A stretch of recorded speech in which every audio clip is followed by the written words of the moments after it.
Assalamualaikum warahmatullahi wabarakatuh. Perkenalkan, nama saya Hani Tani. Di sini saya akan mempresentasikan tugas UTS Pasar Uang dan Pasar Modal dengan tema materi Dana Moneter Internasional atau IMM dengan dosen pengampu saya Bapak Dr. Sugeng Prayetno SEMM.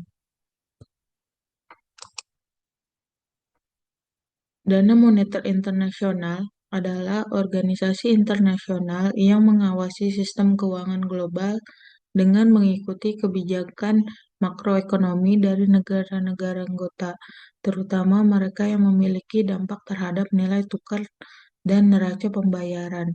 IMF dibentuk dengan tujuan menstabilkan nilai tukar internasional dan memfasilitasi pembangunan dan menawarkan sangat leverage pinjaman, terutama pada negara-negara miskin. IMF adalah organisasi internasional yang bertanggung jawab dalam mengatur sistem finansial global dan menyediakan pinjaman pada negara anggotanya untuk membantu masalah keseimbangan neraca keuangan masing-masing negara.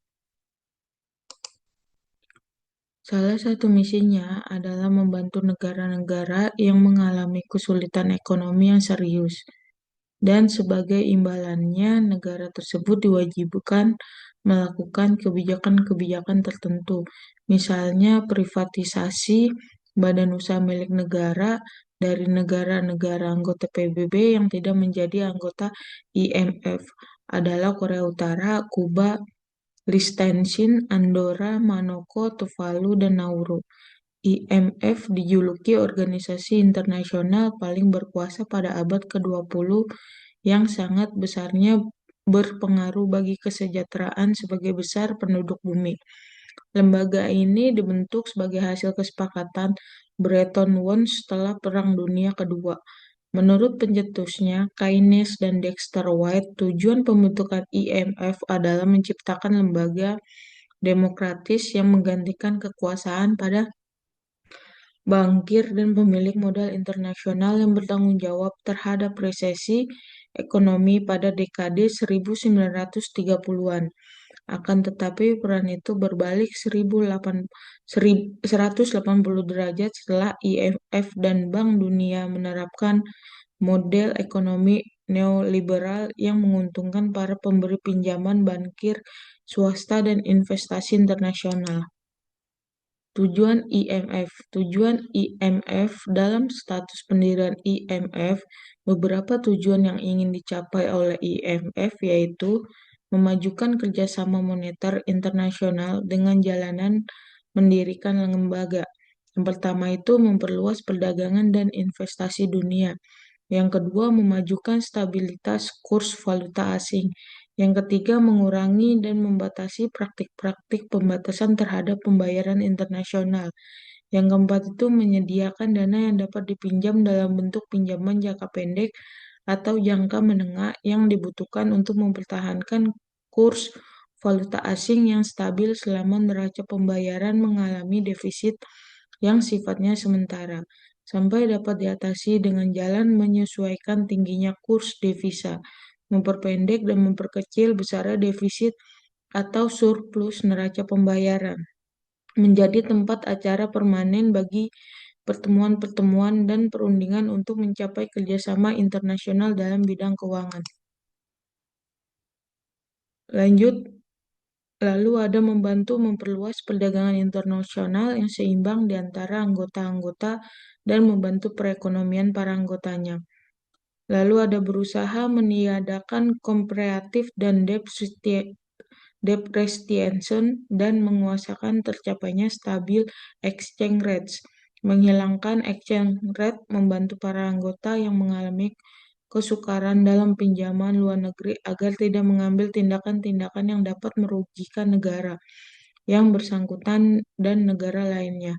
Tujuannya adalah memberikan kepercayaan kepada para anggotanya, mengurangi waktu dan besarnya disequilibrium dalam neraca pembayaran negara anggota IMF.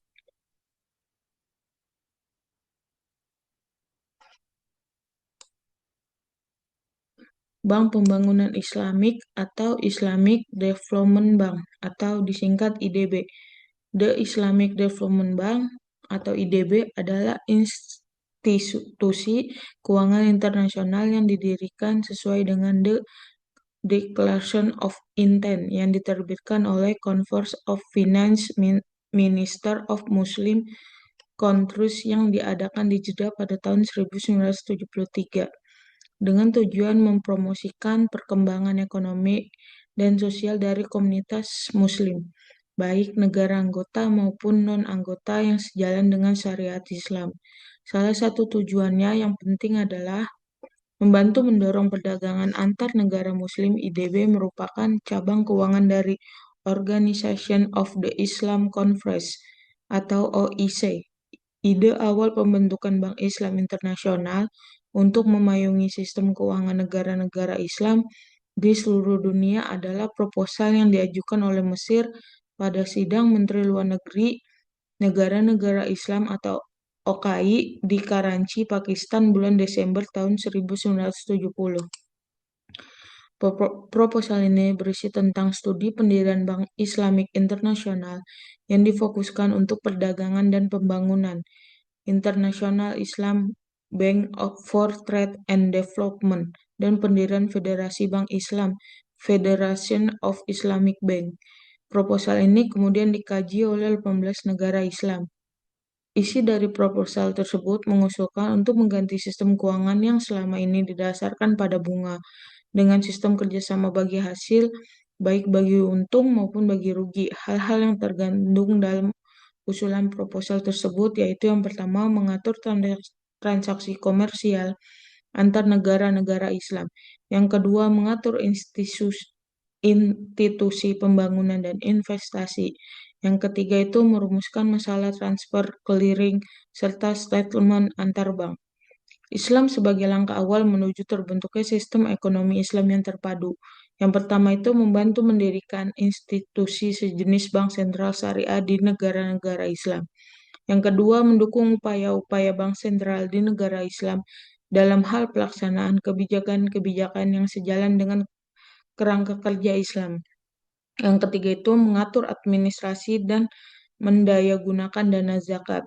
Yang keempat, mengatur kelebihan likuiditas bank-bank sentral negara Islam. Yang kelima, membentuk badan-badan khusus disebut Badan Investasi dan Pembangunan Negara-negara Islam. Lalu misi IDB. Misi IDB yaitu demi mencapai tujuannya IDB memiliki visi untuk menjadi leader dalam mendorong pembangunan sosial ekonomi di negara-negara anggota dan masyarakat muslim di negara-negara non-anggota sesuai dengan prinsip syariah. Di samping itu, IDB juga memiliki misi untuk mengurangi kemiskinan, mendukung pembangunan manusia, ilmu pengetahuan, dan teknologi. Ekonomi Islam, perbankan, dan keuangan meningkatkan kerjasama antara negara-negara anggota melalui mitra pembangunan IDB. Keanggotaan dan prinsip IDB. Keanggotaan dan prinsip operasional IDB. Satu, negara anggota. Saat ini keanggotaan IDB terdiri dari 56 negara. Syarat dan kondisi dasar untuk keanggotaan adalah negara calon anggota harus menjadi organisasi konferensi Islam atau OKI, membayar kontribusi kepada modal, dan bersedia menerima syarat-syarat dan kondisi sebagaimana dapat diputuskan oleh Dewan Gubernur IDB. Yang kedua, prinsip operasional. Beberapa prinsip dalam operasional IDB yaitu menjadi khalifah atau pelopor, pembangunan berdasarkan landasan Islam, proaktif, selalu menjaga hubungan dan berusaha meningkatkan kerjasama, menjadikan kebutuhan dan aspirasi masyarakat sebagai target sebelum menyusunnya menjadi program, berkonsultan dengan intens kepada setiap stakeholder dalam setiap penyusunan yang diajukan. Lanjut, tujuan dan fungsi IDB yaitu fokus kerjasama. Beberapa fokus utama dalam kerjasama IDB yaitu pembangunan manusia, pembangunan pertanian, dan ketahanan pangan. Lalu ada pembangunan infrastruktur, kerjasama perdagangan antar negara anggota, pembangunan sektor swasta, kajian dan pengembangan di bidang ekonomi, perbankan, dan keuangan Islam. Yang keempat itu ada area operasi IDB. Lebih dari 600 juta orang hidup di negara-negara IDB. Pendapatan per kapita dari 55 negara tersebut adalah 1.083 dolar Amerika. Semua anggota bank adalah negara-negara perkembangan dan 23 dari anggota-anggotanya adalah negara kurang berkembang. Bantuan keuangan yang teknis bank mencapai komunitas muslim di luar negara anggota yang berjumlah sekitar 60 negara. IDB mengabulkan pinjaman bebas bunga jangka panjang 10-15 tahun untuk membantu membiayai proyek utama di area infrastruktur, kesehatan, pendidikan, transportasi, dan agrikultur termasuk pembiayaan perdagangan. Promosi sektor swasta, kerjasama teknis, program, dukung perset pemuda, dan dana unit investasi mereka menargetkan pengembangan pendanaan jalan raya dan pembuatan rel kereta api. Mereka menyediakan modal dan penasihat teknis pada negara-negara yang tertarik dalam membangun bank Islam. Mereka menyetujui untuk membiayai bank Islam untuk meminjamkan uang kepada pengusaha umum ataupun swasta untuk pendirian perusahaan berdasarkan syariah Islam kecil dan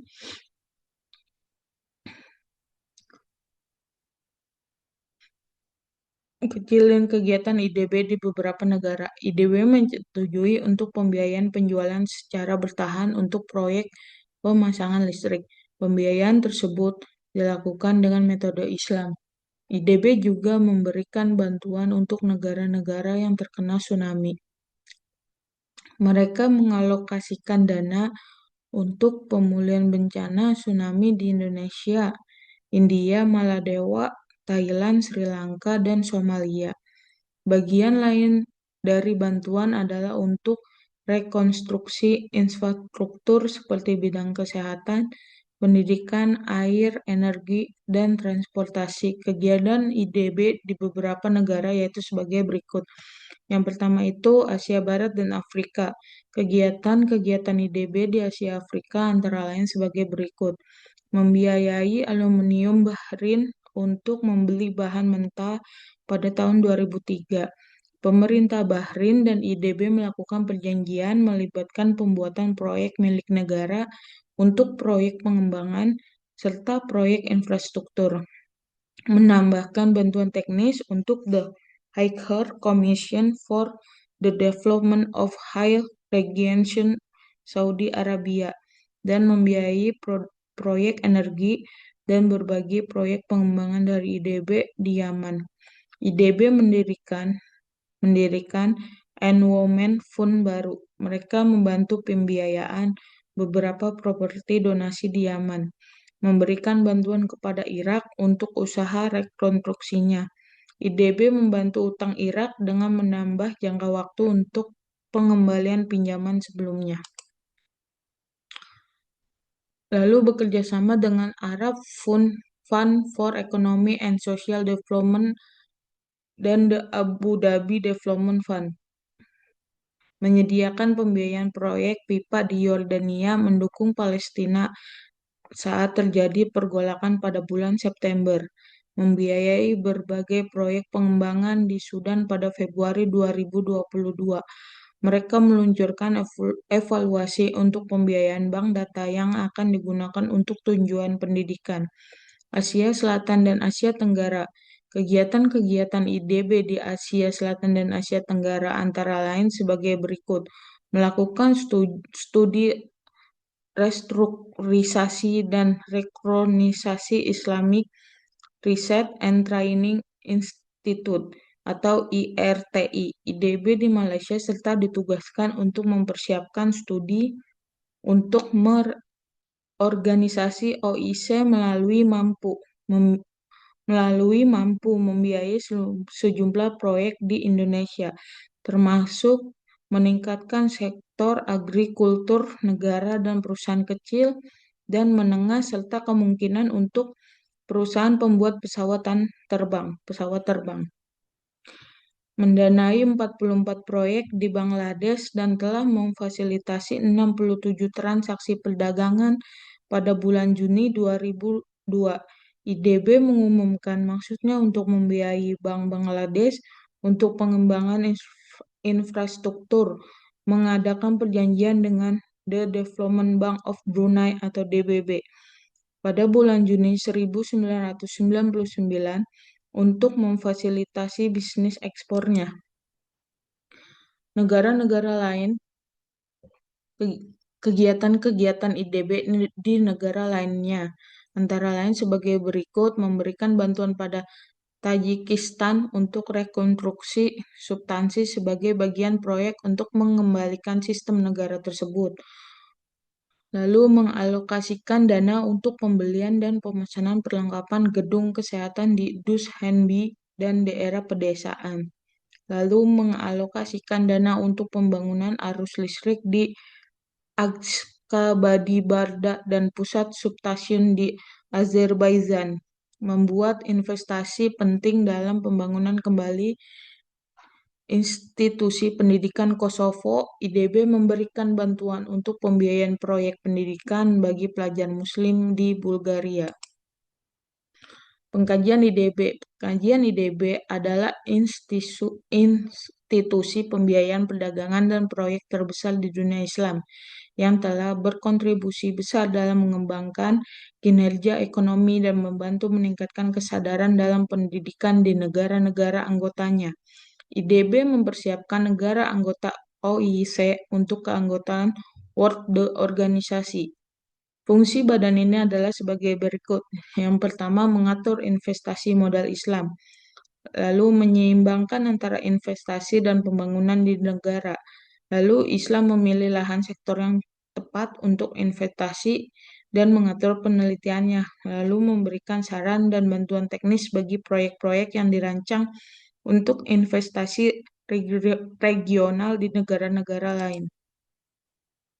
Kesimpulannya mengenai IDB bergantung pada konteksnya. Jika merujuk pada Islam Development Bank, kesimpulannya adalah lembaga keuangan multilateral berbasis syariah yang fokus pada pembangunan ekonomi dan sosial negara-negara anggota dan masyarakat Muslim melalui berbagai produk pembiayaan seperti pinjaman, leasing, dan equity participation.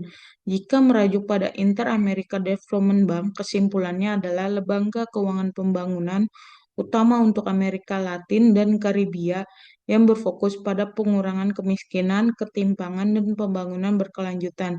Kesimpulannya juga dapat merujuk pada file data IDB, yaitu format file terkomprehensi yang digunakan oleh perangkat lunak ICRAT untuk menyimpan data bulanan. Oke, sekian presentasi dari saya. Terima kasih.